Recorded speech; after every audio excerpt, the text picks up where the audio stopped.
teach them bahalag wala na naka-instill sa ilang family or ilang mga ginikanan wala nag-teach anak nila, but we educators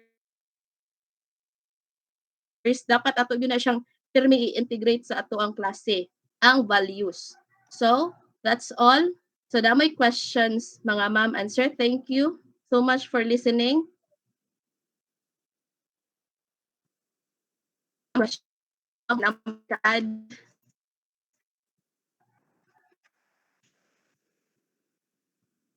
Nadunggan pa ko ninyo ma'am or nawa ko.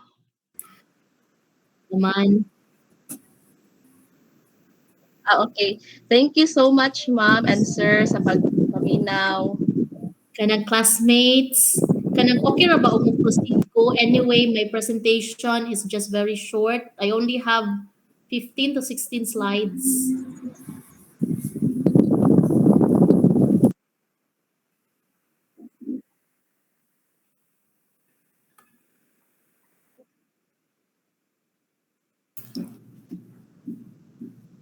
Okay ra ma'am.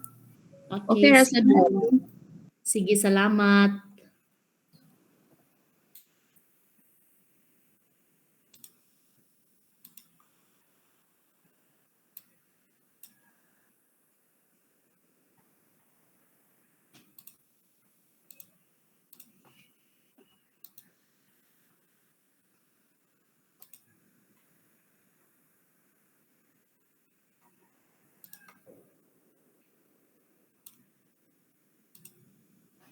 Okay. Visible ra ba akong presentation, ma'am, sir? Okay, so our next topic is on moral, ethical, and religious values. So in the previous reporters, even in sa ato mga previous meetings, the word values have been repeatedly mentioned and discussed. This time, we shall touch on the moral and ethical and religious values. So when we say values, it's the issue or it's being right or being wrong.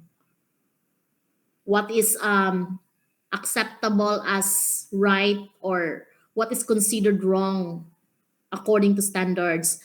Moral values are the behavioral practices, goals, and habits which are validated by the society. So these are standards in which set by the society what is morally acceptable according to the society. Moral values concern themselves with right and wrong. They also define what is socially acceptable, good or evil. Moral values are ideas that society considers important, which is why mingon ta nga ay kanang lain sa ina siya, lain man na siya nga kanang bayhana because naa na sa ato ang mind or nakaset na unsay mga attitudes, unsay mga values, mga practices that we consider nga acceptable o unsa po tong mga set of practices which we consider unacceptable. So these values or moral values shape a person's idea about right and wrong.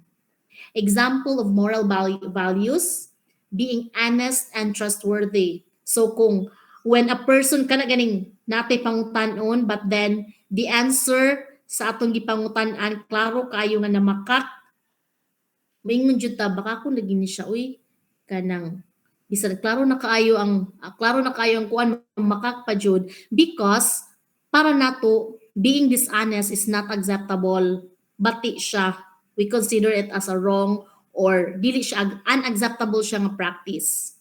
The next is being courageous, never giving up, adding value to the world. So when we say adding value to the world, we appreciate, we put emphasis, we give value or worth to anything in this world. Being patient, so pasensyosa ta.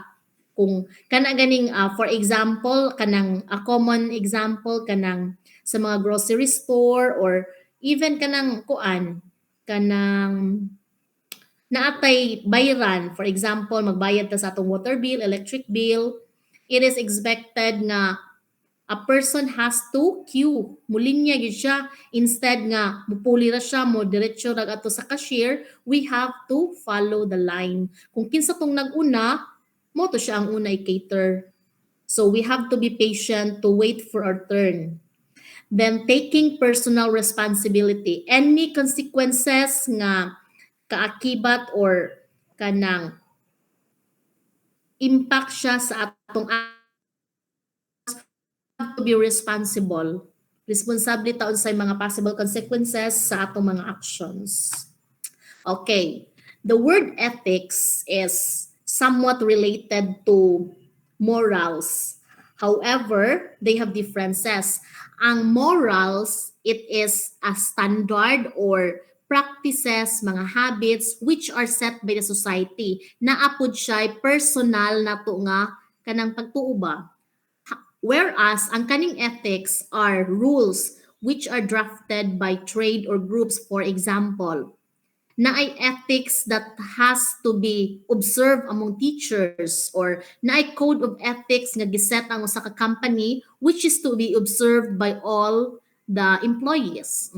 So these are set of rules drafted by trade groups to ensure members stay out of trouble and act in a way that brings credit to the profession. So for teachers, we have to behave accordingly. It is expected nga ang teachers has to show nga model siya. Nag-embody siya with the good traits of mga values that kanang kaaya-aya siya nga sundon sa mga people around him. Ethics, it is a structured system of principles that govern appropriate conduct for a group, including activities such as professional ethics, compassion, commitment, and cooperation. Okay. Ethics are external standards that are provided by institutions, groups, or culture, mo nang gi-mention ganina, to which an individual belong. For example, lawyers, policemen, doctors, they all have to follow an ethical code laid down by their profession. So, dili lang kay among teachers na ay codes, every profession has their own code of ethics. Ethics can also be considered a social system or framework for acceptable behavior. Okay. So morals are also influenced by cultures or society, but they are personal principles. Mo ni hang mention ganina nga morals they are set by society and are personal among individuals. Whereas ethics, this is created by groups. Okay. Example of ethical values, integrity, including exercising good judgment in professional practice, honesty, including truthfulness, fidelity, including faithfulness to clients, charity, including kindness, responsibility, including reliability and dependability, self-discipline, including acting with reasonable restraint. Okay, so there are also instances wherein ethics and morals are in conflict. For example, ang usa ka lawyer a lawyer's moral may tell her that murder is reprehensible and that murderers should be punished, but her ethics as a professional lawyer require her to defend her client to the best of her abilities, even if she knows that her client is guilty. So ikaw, lawyer, kung gi-hire ka to defend somebody and then you know nga guilty ning imong client, but then again, as a lawyer, it is your responsibility nga imo siyang i-defend despite the fact nga kahibaw kang guilty ang imong client. So mo ni ang time nga magkasumpaki or in conflict ang ethics and morals. Another would be among doctors. Sa medical profession, it is part of their code of ethics never to euthanize a patient, meaning dili siya kanang mercy killing among patients, bawal sa among doctors. So bisan pag maingon ang patient nga kanang i-remove na lamang ang apparatus according kanang with consent ang doctor sa patient nga ipa-remove na ang iyahang breathing apparatus, bawal gihapon na siya bisan pa og na ay pagtugot from the patient because according to Dr.